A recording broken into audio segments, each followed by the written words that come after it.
Hey everyone, I'm Makamba Transmission. I am a record collector and music explorer based in Tokyo, Japan. Most of the times when I buy records, I'm already familiar with them. I either already listened to them digitally or I did at least some sort of research. But there are other times when I happen to buy records without knowing them in advance, and in many of these occasions I was gladly surprised by the music quality. In this video, I want to show you some of these examples that I call blind purchases. I want to start with a backstory first. These two records I'm showing are not blind purchases, in fact.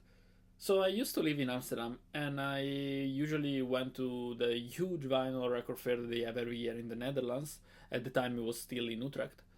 And when I passed by the Rush Hour stand, the famous electronic music store in the center of Amsterdam, I decided to buy this Ethiopian record by Mahmoud Ahmed because I had already listened to it online and I liked it. But then I started talking to one of the guys working at the stand, and I was telling him about my interest in African music. He then recommended me this reissue of a single by Satari, a South African artist, disco boogie genre. And I was quite intrigued, especially by the cover design and by reading in the back. But I already bought too many records that day, so I decided to stick only with the record by Mahmoud Ahmed. But when I went back home, I went online and listened to the single, Smile, the first track in this record, and my mind was absolutely blown. Just an incredible track that I couldn't stop listening to the point I had to go to Rush Hour store the next day to buy this copy immediately. All this long story just to say that from that point on, I wanted to thank the guy who gave me the tip and ask for more recommendation from him. Then, at another record fair in Amsterdam, a smaller one, I finally saw him again, and I told him that I would buy a record blindly just based on his recommendation. And this is the story of how I got to know this record. So this is Out of the Doldrums by the percussion ensemble from the Netherlands, Slagerij van Kampen, released on Megadisc in 1987. And this is the record that gave me the idea for this video. So in addition to the stunning cover, this record blends tribal drumming with samples and other electronic sounds, resulting in an out-of-this-world tribal ambient record. If I'm not mistaken, this is one of the first examples of a record that uses sample sound triggered by electronic pads. Yeah, it's written here, Rollins pads that trigger on main sample, and it's also one of the first examples, I think, in recorded history. And it's just super atmospheric and intense at the same time. It's ambient music with a big character, not just background music. I will be forever grateful to the guy from Rush Hour for this tip, because I really love this record now. Slagerij van Kampen, Out of the Doldrums. This one doesn't have much of an interesting story. I got this one in Amsterdam too from a shop called Record Mania that was my go-to for jazz purchases when I was living there. At the time, I only listened to Saxophone Colossus by Sonny Rollins, and I saw this record for a cheap price. The cover of this one intrigued me as well, so I purchased it without having listened to it. And wow, this became quickly one of my favorite Rollins records. I would say actually my favorite Rollins record together with Saxophone Colossus. This is called Horn Culture, released on Milestone in 1973. This is an original copy. It's very different from other records by him. This is basically a very funky soul jazz affair with electric guitar, electric bass, and it showcases Sonny Rollins' exploration into new sonic territories. The highlights are the first two songs, but in general, the entire record is very good. The second track is Sakis. It's a famous composition by the drummer James M. Tume. And this is the first record where this song showed up for the general public. Then it's been released in other records as well, in different versions, different styles. It's a basically spiritual jazz long piece, 12 minutes. But this is probably, of course, not the most famous in Sonny Rollins' discography, but in my opinion, super good. Again, as I was saying, up to par with Saxophone Colossus. I found this one at the now closed 10th Records in Tokyo. I already mentioned this store in one of my previous videos, but basically this store was renting out shells to private sellers that could decide the pricing and sell their own records. This way, the store was a treasure because each shelf basically had different genres and artistic direction, meaning that they were the image of the private collector who owned and was selling those records. My favorite of these shelves was a jazz seller that had a lot of rare European, American jazz for sale for way cheaper than any other shop. I bought so many records from this shelf, but this one in particular was one of the biggest surprises for me. I knew Cecil McBee for his playing in Pharaoh Sanders and Ellis Coltrane records, but I'd never listened to one of the records under his own name. This is Music from the Source. It's a live set from 1977, released on the German label Enya, with the typical yellow label. It's a great mix of spiritual and free jazz, with a lot of personality. 3 long tracks that give space to all the elements of the group to develop their own vision. In particular, to mention Chico Freeman on the saxophone. His solos shine through the first and the last track in particular. Just a great live set by Cecil McBee.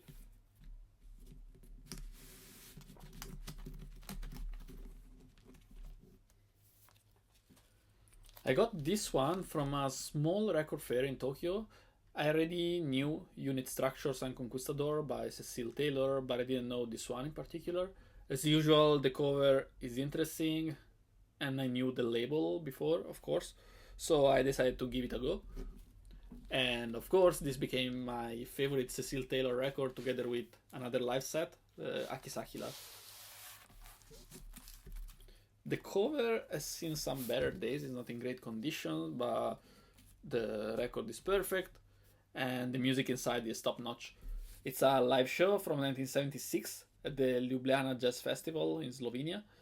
The Cecil Taylor unit is formed by Taylor on piano, David S. Ware on tenor sax, Jimmy Lyons on alto sax, Ralph Malik on trumpet, and Mark Edwards on drums, who was supposed to replace Andrew Cyril, who collaborated with Cecil Taylor up to this point in time. The record is composed of 2 long tracks, and it's a record that is very complex rhythmically.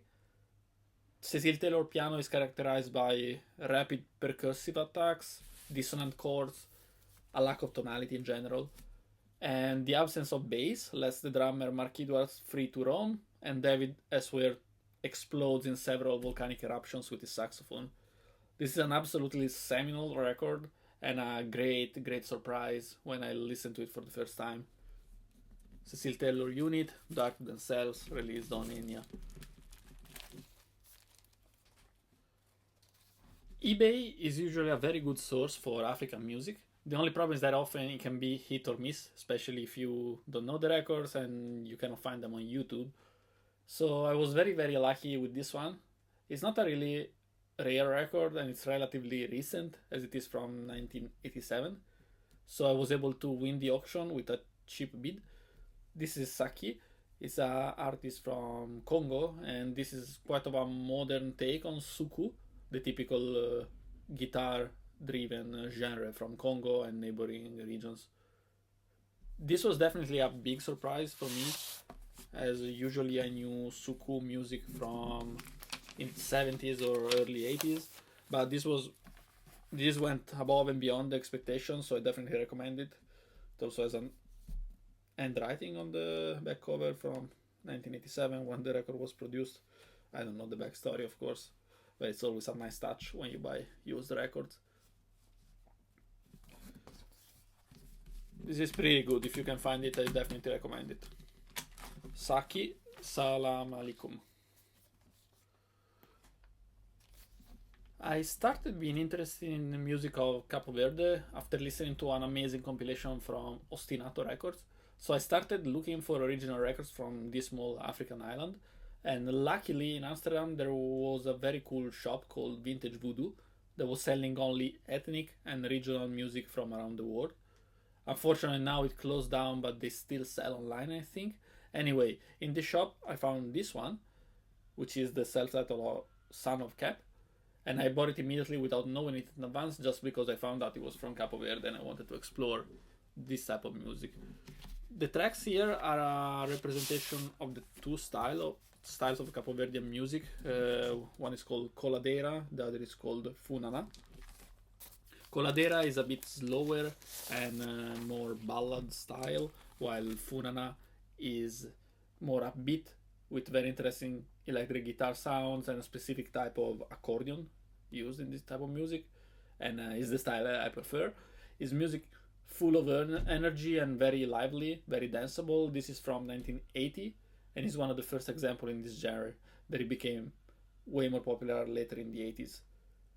If you've never listened to Funana, for sure I recommend it because it's something quite unique and not easily found in other parts of the world, in other style of music. On the cover, the island of Capo Verde. This is Son of Cap from 1980. This is another African record. It's a reissue from the great label Awesome Tapes from Africa. They re-release many quality records from 70s and 80s music from Africa. This is from South Africa specifically, from 1985. The genre is called Township Bubblegum, which is similar to boogie and disco, just in a South African flavor, let's say. I also bought this one at Rush Hour, because at the time I was often buying compilations and reissues from labels like this one, or Soundway Records, Ostinato Records, so sometimes I got stuff without knowing it in advance, and this is such an example. Alec, Khaoli, Say You Love Me, and this is all about the first track, Say You Love Me, that gives the title to the EP. I can only say that I remember clearly that when I listened to it for the first time, I had to listen to it on repeat for a week straight. This is just one of those tracks. I'm sure that anyone who's into music exploration can understand what I mean. When something clicks and you get hooked, you have to listen to it on repeat. This is one of those tracks for me. Say You Love Me, Alec, Khaoli. Very emotional, very catchy. Absolutely recommended. Staying in South Africa, from another label that I knew already, this is P.V.P, Malende. This one is quite unknown. It's a quieter record originally from the 90s. P.V.P is this trio Pinky, Violet and Patience. This is of course a reissue from La Casa Tropical, and the best tracks are for sure the two mentioned here in the subtitle.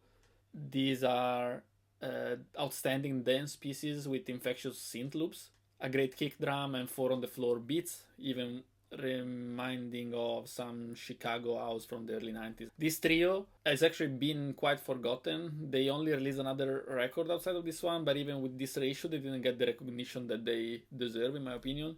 This is a great one, double vinyl, in particular those two tracks, but the whole record is quite good. This is quite music from South Africa from the 90s, Malende. I purchased this one at Next Record in Shibuya, Tokyo. Next Record is a great record store specialized in 12-inch singles, covering mainly disco, soul, funk, hip-hop, and early 90s Chicago and New York house. I already knew Loleatta Holloway from her masterpiece Love Sensation, but I didn't know the single Dreamin at the time. And this is actually 3 remixes of that single. 2 made by the Japanese producer Satoshi Tomie, and 1 by Hatiras. The highlight is clearly the A side, which is an absolute bomb that can destroy any dance floor. With this track, Satoshi Tomie created one of my absolute favorite remixes of all time. He added this fantastic kick drum to the already great original track, and the track really explodes at a certain point. Just fantastic. This is Loleatta Holloway, Dreamin, released on Defected Records in 2000. And the last record of today's video is a gem. I got this one at a very nice, relatively new record store in Tokyo. It's called Vinyl Delivery Service. It also has a branch in London that I never visited, unfortunately. But the vinyl selection there is very curated, not only by the usual genre sections, but also by colors that are linked to either a mood or the cover art of the record, so you can browse through the blue shelf, the red shelf, etc. So I was at the shop with my wife actually when she found this one on the shelf, and she looked at the cover, found it interesting, asked me if I knew this record. We were a bit in a rush, so I decided to go for it without even researching it on the phone. And when I played it at home, I was left speechless. So this is Osjan. The name of the record is the following in Polish that I don't know how to pronounce. So in English is The Rytuał, Sound and Silence. It's a live show, and the music presented here is as the intersection of progressive folk and tribal ambient, I would say.